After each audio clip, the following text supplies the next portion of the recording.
अस्सलाम वालेकुम mid class. Chapter 2 का लास्ट टॉपिक हमने आज देखना है, the uses of isotopes. Last lecture में हमने देखा था आइसोटोप्स क्या चीज़ें होती हैं और इनकी हमने डिफरेंट एग्जांपल्स भी देखी थी। तो आइसोटोप्स उन्हीं आइसोटोप्स, जैसे हाइड्रोजन के 3 आइसोटोप्स थे, कार्बन के 3 आइसोटोप्स थे, यूरेनियम के 3 आइसोटोप्स थे। तो उन्हीं डिफरेंट आइसोटोप्स का हम कॉमन लाइफ में क्या यूज़ कर सकते हैं, आज हम उसको देखेंगे। इनके बहुत इंपॉर्टेंट यूजेस हैं। सबसे पहले हम देखते हैं the use of isotope in the radiotherapy. Radiotherapy क्या चीज़ है? ये जो वर्ड है थेरेपी, ये तो हम अक्सर ट्रीटमेंट के लिए, बायोलॉजिकल ट्रीटमेंट के लिए इसको यूज़ करते हैं ना। जैसे कि फिजियोथेरेपी, ठीक है, जैसे कि हम कीमोथेरेपी देखते हैं, ठीक, जैसे हम साइकोथेरेपी देखते हैं। तो therapy means any medical treatment, ठीक। तो रेडियोथेरेपी भी बिल्कुल इसी तरह एक मेडिकल ट्रीटमेंट है, यानी एक डिजीज़ का, किसी डिजीज कंडीशन का ट्रीटमेंट है, लेकिन it is based upon the radiations, ठीक है। द ट्रीटमेंट बाय रेडिएशंस, ठीक है। अब ये रेडिएशंस कहाँ से आ गई आइसोटोप्स में? हमने देखा कि कार्बन के जो C12 और C13 आइसोटोप्स थे, देवर लाइट आइसोटोप्स, लेकिन जो कार्बन का C14 आइसोटोप था, हमने कहा कर कि वो हैवी आइसोटोप है एंड इट इज़ अनस्टेबल। और वो क्या है, स्टेबल होने के लिए हर वक्त कुछ रेज एमिट करता रहता है, ठीक है, कुछ रेडिएशंस एमिट करता रहता है। तो वही वाली रेडिएशंस को हम एज ए टूल यूज़ कर सकते हैं, ठीक है। बहुत सारे आइसोटोप्स हैं जो अलग अलग रेडिएशन एमिट करते हैं, ठीक। तो जो कुछ आइसोटोप्स ऐसे हैं जिनको हम कैंसर के ट्रीटमेंट के लिए, ट्यूमर के ट्रीटमेंट के लिए as a dangerous rays use कर सकते हैं। कुछ इस तरह की रेज हैं जो अगर किसी लिविंग टिश्यू पे पड़े तो वो उसको डिस्ट्रॉय कर सकती हैं, ठीक है। लिविंग सेल्स के ऊपर अगर वो रेज आइसोटोप्स की वो रेडिएशंस फॉल करें तो वो उन सेल्स को फ़ौरन से किल कर देंगी, बर्न कर देंगी, ठीक है। तो इसी तरह अगर हम कंट्रोल्ड फॉर्म में, फॉर एग्जांपल ये हमारे पास इसके ये वो गन है जिसमें से वो रेज निकलेंगी, यानी इसके अंदर वो हमने आइसोटोप फिल किया हुआ है जिसमें से रेज निकलती हैं, और हम पेशेंट की स्किन के ऊपर इस तरह से इसको टारगेट करते हैं, ठीक है। तो लाइट है, रेज हैं, तो वो एक स्ट्रेट लाइन में फॉल करेंगी। तो जब वो किसी स्किन के ऊपर किसी एक पोर्शन के ऊपर फॉल करेंगी तो वहाँ पे जितने भी ट्यूमर सेल्स होंगे, लोकलाइज्ड कैंसर होगा ना। ट्यूमर क्या होता है, वो एक ही एरिया में होता है, ठीक है। तो अगर वो एक ही पोर्शन में है बॉडी के, तो उसको इन रेडिएशन की हेल्प से किल किया जा सकता है, ठीक है। उन कैंसर सेल्स को किल किया जा सकता है। इस चीज़ को हम कहते हैं use of radiation to cure the, to kill the cancer cell. इसको हम रेडियोथेरेपी कहते हैं। अब रेडियोथेरेपी दो तरह से हो सकती है। कैंसर्स तो बहुत टाइप के होते हैं, लेकिन जनरली अगर हम देखें तो एक तो हो सकता है outside the body, means skin का कैंसर, ठीक है। तो उसमें तो हमें स्किन कैंसर के लिए तो हमें, क्योंकि ट्यूमर स्किन में ही कहीं पे होगा, ऊपर ही होगा, तो हम रेडिएशन डायरेक्टली फॉल करा सकते हैं। लेकिन अगर स्किन में कैंसर नहीं है, अंदर कहीं, सपोज बोन्स में कैंसर है, सपोज किसी इंटरनल ऑर्गन में कैंसर है, लंग्स में कैंसर है, तब क्या किया जाए? तब तो हम वो रेडिएशंस फॉल कराएंगे, वो तो स्किन में से पास होके, हमारे मसल्स में से पास होकर, बोन्स में से पास होकर, तब जाके लंग्स में पहुंचेंगी, ठीक। तो हमने तो इतनी सारी चीज़ों को डैमेज नहीं करना, ठीक है, हमने होल थोड़ी बनाना है वहाँ से, ठीक है। हमें तो सिर्फ उन कैंसर सेल्स को ख़त्म करना है, ठीक है। तो हम दो अलग अलग तरह की रेडिएशंस ले सकते हैं। कुछ radiations which are less dangerous, या फिर जो सिर्फ स्किन तक ही जाती हैं, स्किन से अंदर नहीं जाएंगी, ठीक है। तो स्किन कैंसर का अगर ट्रीटमेंट है, यानी वो सरफेस पे ही होगा, तो स्किन कैंसर को किल करने के लिए, स्किन कैंसर सेल्स को किल करने के लिए हम लेस पावर की रेडिएशन यूज़ करेंगे, ताकि वो अंदर से बॉडी सेल्स को ना किल करे, सिर्फ स्किन के ऊपर जो कैंसर सेल्स हैं उनको किल करे। तो दो तरह के आइसोटोप्स यूज़ होते हैं, दो तरह का रेडिएशन सोर्स यूज़ होता है। एक फॉस्फोरस 32, ठीक है, और स्ट्रोंशियम 90, ठीक है। ये जो 32 और 90 मेंशन किया है, ये इन आइसोटोप्स का एटॉमिक मास है, ठीक है। स्ट्रोंशियम 30 को की रेज हम यूज़ कर सकते हैं, नो सॉरी, स्ट्रोंशियम 90 की रेज यूज़ कर सकते हैं, फॉस्फोरस 32 की रेज यूज़ कर सकते हैं, because they are less penetrating. ये सिर्फ स्किन पर फॉल करेंगी, स्किन से बिलो जितना भी टिश्यू है बॉडी के अंदर ये एंटर नहीं होंगी।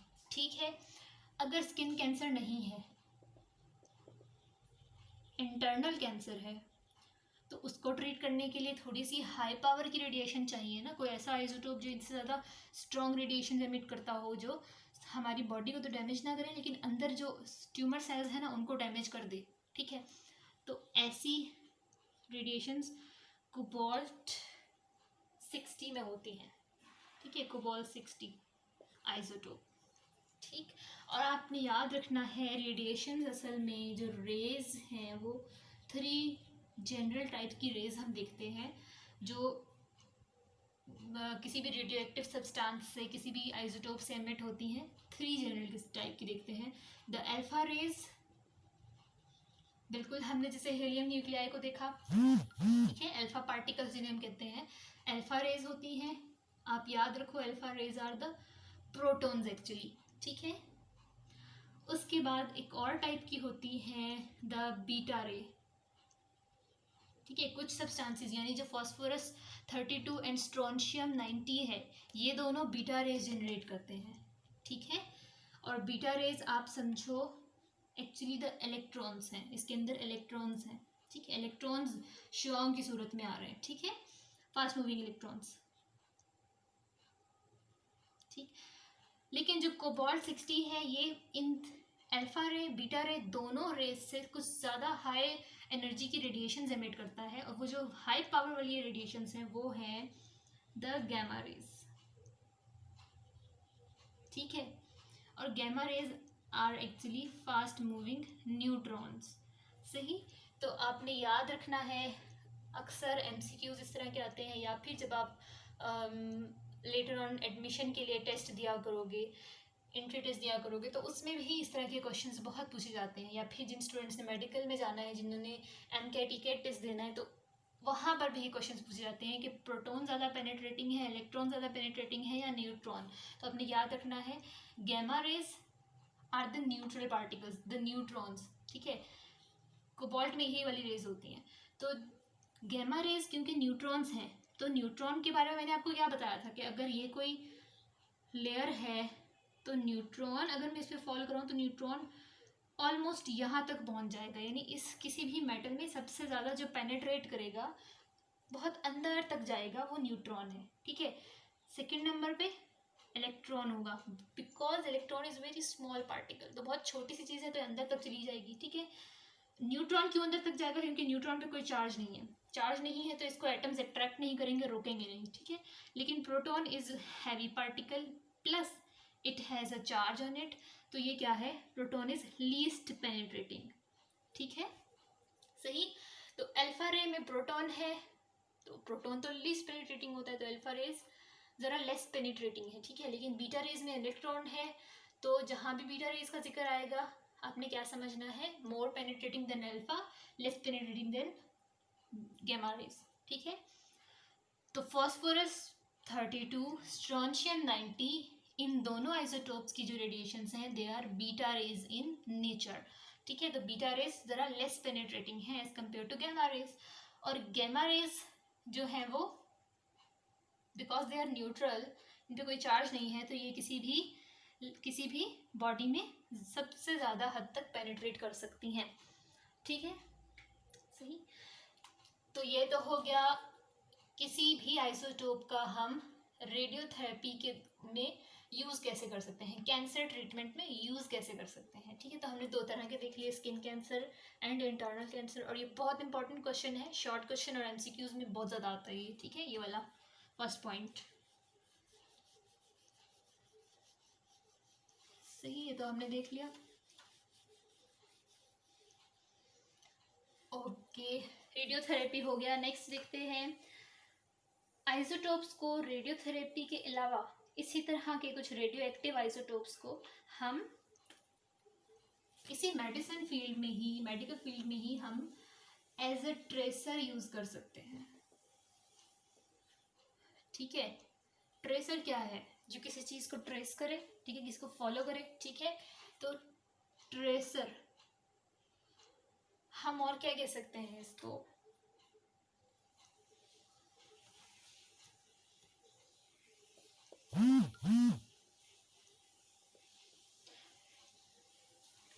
मेडिकल फील्ड में ही एज अ ट्रेसर हम इसको यूज़ करते हैं। क्या मतलब, किसी पेशेंट की बॉडी के अंदर सपोज हमें कि सपोज किसी डॉक्टर को ये फाइंड करना है कि जो उसका पेशेंट है उसको कुछ पेन है, कुछ शिकायत है, तो उसको देखना है कि क्या इसकी ये स्पेसिफिक बोन, फॉर एग्जांपल उसकी आर्म, ठीक है, उसके आर्म की ये जो बोन है ये ज़रूरत से ज़्यादा बड़ी तो नहीं हो गई, एबनॉर्मली लार्ज तो नहीं हो गई, तो ये देखने के लिए वो क्या करे।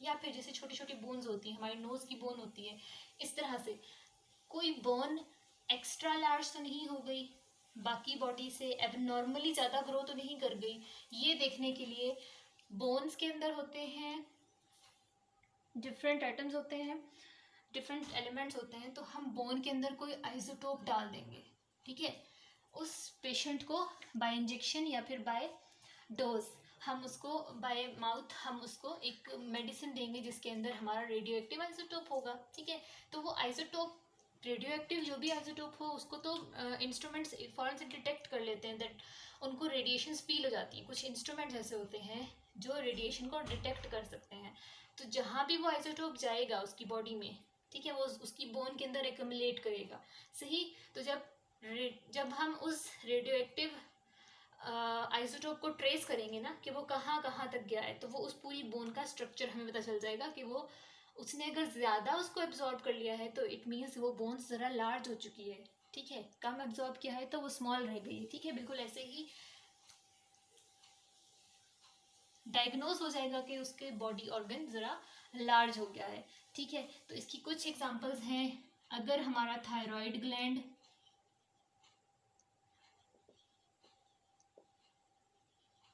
इनलार्ज हो गया है, तो थायराइड का ताल्लुक होता है आयोडीन से, ठीक है, तो आयोडीन मॉलिक्यूल्स थायराइड ग्लैंड में जमा होते हैं, ठीक है, तो थायराइड की अगर हमने ग्रोथ देखनी है, हमारी नेक में होता है यहाँ पे, सही, तो थायराइड की अगर ग्रोथ देखनी है डॉक्टर ने कि क्या थायराइड ग्लैंड ज़रा इनलार्ज तो नहीं हो गया इसका, वो क्या करेगा, वो उस पेशेंट को मेडिसिन के तौर पे आयोडीन 130 की डोज 131 देगा, ठीक है, आयोडीन 131 आइसोटोप होगा उसकी मेडिसिन के अंदर, वो मेडिसिन उसे दे देगा, ठीक, वो पेशेंट जब उसे वो मेडिसिन लेगा तो क्या होगा, उसकी बॉडी के अंदर जो नॉर्मल आयोडीन होता था उसकी बजाय कौन सा वाला आ गया, नॉर्मल की बजाय आयोडीन 131, हमारा एजेंट जो हमने खुद जानबूझ के इंट्रोड्यूस कराया है, ठीक है, क्या करेगा, ये आयोडीन उसी तरह नॉर्मली थायराइड ग्लैंड में जाएगा, ठीक है, फिर रेडियो एक्टिव इंस्ट्रूमेंट के थ्रू हमें पता चल जाएगा कि थायराइड ग्लैंड ने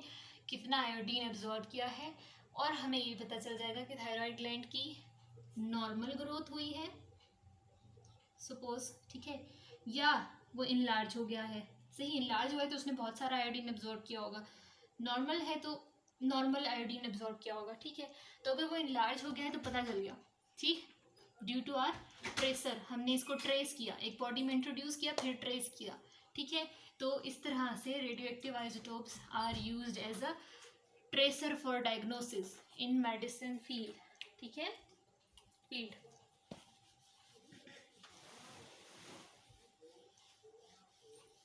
सही, थर्ड क्या एप्लीकेशन है इसकी, आर्कियोलॉजी या जियोलॉजी जो चीज़ होती है ये क्या है,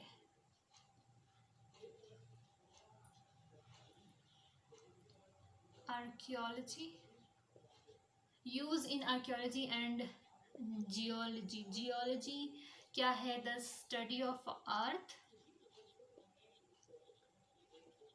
ठीक है, आर्कियोलॉजी क्या है, स्टडी ऑफ एजेस, ठीक है, किसी चीज़ की कितनी एज है, फॉर एग्जांपल हमें कोई डायनासोर का हमें स्केलेटन मिलता है, ठीक है, और तो साइंटिस्ट कहते हैं कि ये 5000 ईयर्स ओल्ड है, तो उन्हें कैसे पता चला कि इतने ईयर्स ओल्ड है, वो उससे ज़्यादा भी तो हो सकता है उससे कम भी तो हो सकता है, और 5000 ईयर्स ओल्ड उन वो कैसे अंदाज़ा लगा रहे हैं आखिर, ठीक, इसी तरह अगर हमें कोई और मटेरियल मिलता है, जैसे कि हमें कोई बर्तन मिलते हैं मिट्टी के, इस तरह से, ठीक है, तो उनका भी हम एज बता देते हैं, ठीक है।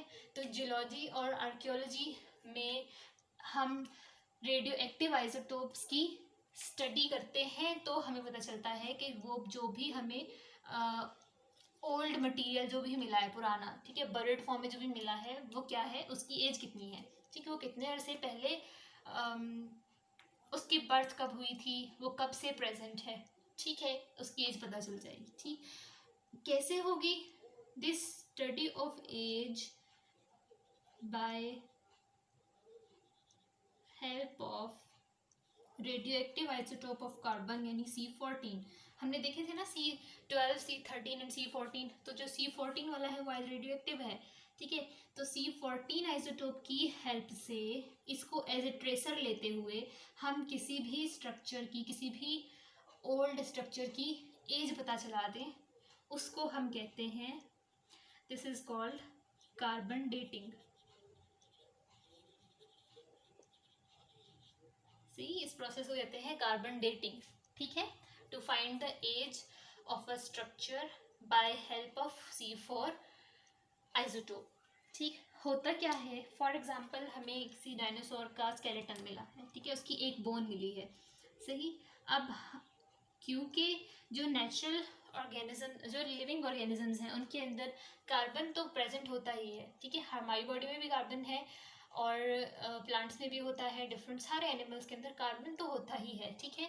तो हमने कहा कि नेचुरली कार्बन 12 भी होता है, कार्बन 13 भी होता है, कार्बन 14 भी होता है, लेकिन कार्बन 12 98% होता है, 13 14 थोड़े थोड़े होते हैं, ठीक है। तो इस बोन में भी अगर हम एक बोन देखें तो इसके अंदर भी 98% तो जितने भी कार्बन के एटम होंगे उनमें से 98% तो नॉर्मल एटम होंगे, कहीं 1% या 0.5% तो C14 होगा ना, कोई एक एटम तो होगा C14 का, ठीक है। तो अगर कोई C14 एटम इसमें प्रेजेंट था तो सालों तक वो रेडिएशन एमिट करता ही रहेगा, ठीक है। तो हम जब इसका एनालिसिस करेंगे, इस बोन को स्टडी करेंगे, तो इसमें जो कार्बन 14 एटम पहले से प्रेजेंट है और वो रेडिएशन एमिट अभी भी कर रहा है, तो उसको जब स्टडी किया जाएगा, उसकी रेडिएशंस को मेजर किया जाएगा, तो पता चल जाएगा कि उसकी रेडिएशंस, वो जो रेडिएशन एमिट करता है ना, तो आहिस्ता आहिस्ता आहिस्ता उसकी अमाउंट कम होती रहती है, ठीक है। तो जितनी अमाउंट कम हो चुकी है इट मीन्स वो उतने साल पुराना है, ठीक है। तो हमें इस एक बोन की एज पता चल गई, ये जिस ऑर्गेनिज्म की बोन हमें मिली थी हमें उसकी एज पता चल गई कि वो 2000 ईयर पहले पैदा हुआ था या 5000 ईयर पहले, ठीक है। ये सब चीज़ें to find the age with the help of C14 isotope, इसको हम कहते हैं कार्बन डेटिंग, ठीक है।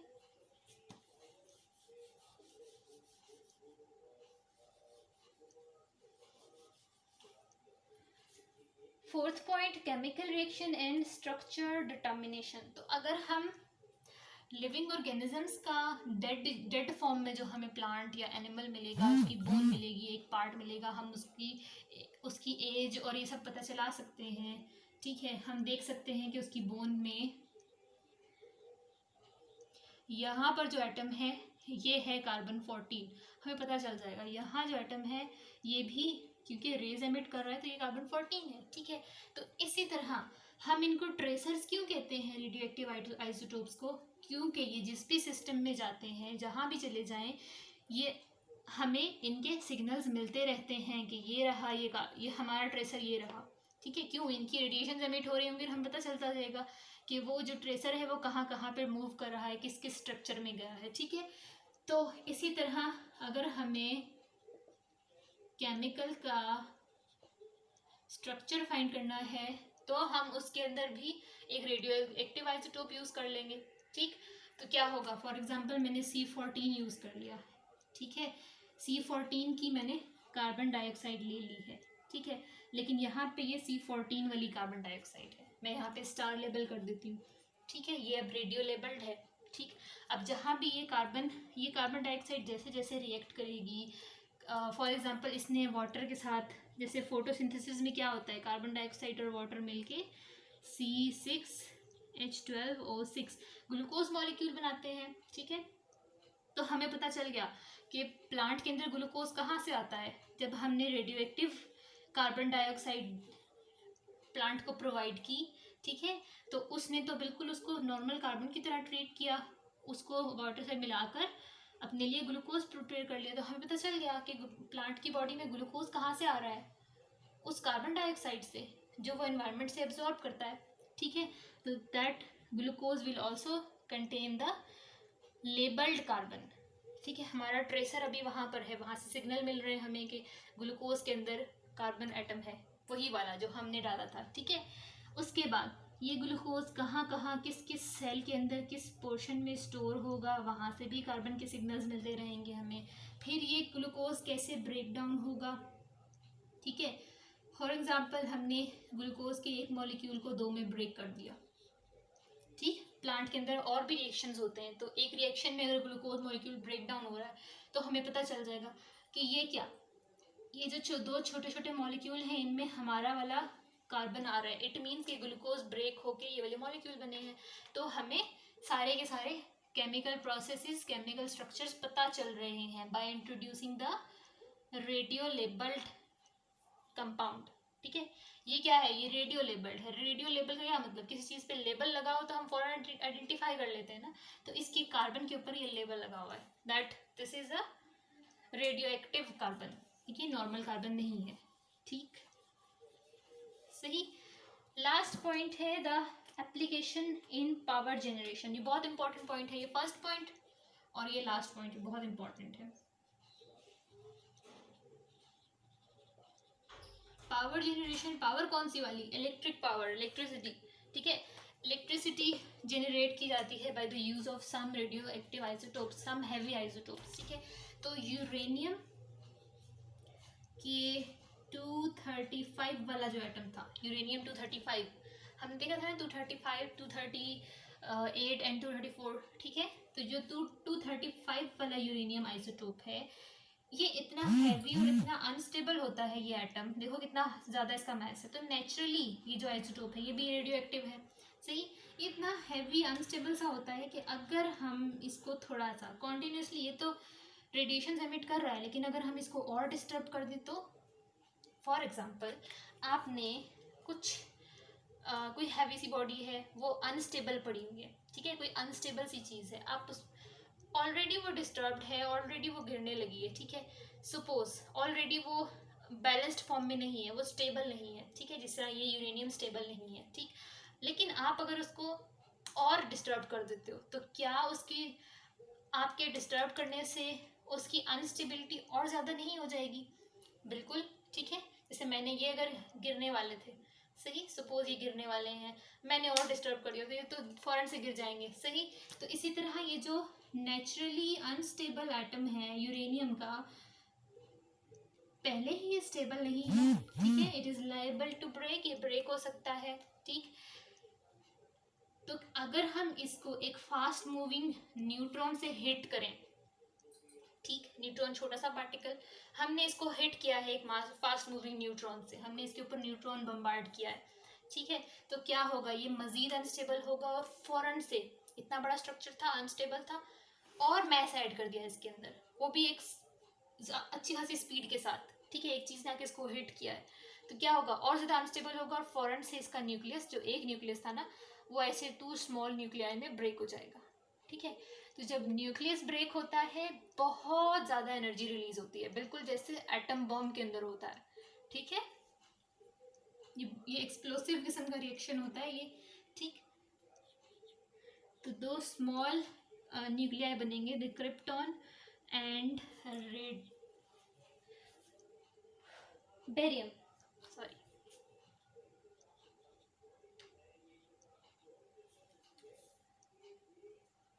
वन 139, ठीक है। ये तो 2 स्मॉल न्यूक्लियाई बनेंगे, ठीक, साथ में मज़ीद न्यूट्रॉन्स भी रिलीज़ होंगे, उसके अलावा बहुत ज़्यादा एनर्जी रिलीज़ होगी, ठीक है। एक न्यूक्लियस के ब्रेक होने से बहुत ज़्यादा एनर्जी रिलीज होगी, बिल्कुल जैसे एटॉमिक बम के अंदर होता है। एटॉमिक बम में भी ऐसा ही होता है, यूरेनियम होता है या फिर इसी तरह से रेडियो एक्टिव एलिमेंट होता है, उसके ऊपर हम न्यूट्रॉन बम्बार्ड करते हैं, जो ही न्यूट्रॉन उसको हिट करता है वो एक्सप्लोड हो जाता है, उसका न्यूक्लियस ब्रेक होता है, बहुत ज़्यादा एनर्जी रिलीज होती है जो कि धमाके की सूरत में हमें नज़र आती है। ठीक है, तो ये जो बहुत सारी एनर्जी रिलीज हुई है, अगर हम यूरेनियम का बहुत थोड़ा सा मैस लें और उसको बिल्कुल कंट्रोल करके रखें ताकि वो एक्सप्लोड ना हो, एनर्जी रिलीज हो लेकिन ये रिएक्शन थोड़ा थोड़ा थोड़ा करके हो, एटॉमिक बॉम्ब की तरह ना फटे। ठीक है, तो हम अगर इस रिएक्शन को कंट्रोल करके करें तो ये जो एनर्जी रिलीज होगी, इस एनर्जी से वाटर बॉईल होगा। ठीक है, वाटर फौरन से बॉईल हो जाएगा। ठीक, क्या होगा, स्टीम जनरेट होगी। ठीक है, अब जैसे ही स्टीम जनरेट होगी, जैसे विंड एक टरबाइन को मूव करा सकती है, ठीक है, उसके शैफ्ट्स को मूव कराती है, बिल्कुल ऐसे ही ये जो स्टीम जनरेट हुई है, ये स्टीम भी हाई प्रेशर के साथ जनरेट होगी, तो ये भी टरबाइन को मूव कराएगी। तो वो जो टरबाइन मूव करेगी, तो उस टरबाइन के मूव करने से मोटर्स अपना वर्क स्टार्ट करेंगी। तो मोटर्स क्या करती हैं, या तो मूवमेंट की वजह से इलेक्ट्रिसिटी स्टोर करती हैं या फिर इलेक्ट्रिसिटी की वजह से मूवमेंट कॉज कराती हैं। ठीक है, तो यहाँ जो पावर जनरेशन प्लांट के अंदर, पावर प्लांट्स के अंदर मोटर्स होती हैं, वो टरबाइन की हेल्प, जब टरबाइन मूव करेगा with the help of wind या स्टीम, तो क्या होगा, मोटर के अंदर एनर्जी, इलेक्ट्रिक एनर्जी स्टोर होगी, तो इलेक्ट्रिसिटी जनरेट हो गई with the help of a isotope. ठीक है, ये लास्ट रिएक्शन बहुत इंपॉर्टेंट है, ये वाला पावर जनरेशन, ये फर्स्ट वाला बहुत ज़्यादा इंपॉर्टेंट है। ये दोनों अलग से शॉर्ट क्वेश्चन में आ जाते हैं, बाकी सारे भी बहुत इंपॉर्टेंट है। ठीक, बस आपका चैप्टर खत्म हो गया। सही, एमसीक्यूज आप सॉल्व करने की कोशिश करना, अगर नहीं होते तो भी मुझे दिखा दो, अगर हो जाते हैं तब भी मुझे दिखा दो, पिक्चर भेज दो, वरना नेक्स्ट डे मैं खुद ही भेज दूंगी। ठीक है, लेकिन आपने खुद पहले सॉल्व करने की कोशिश करनी है।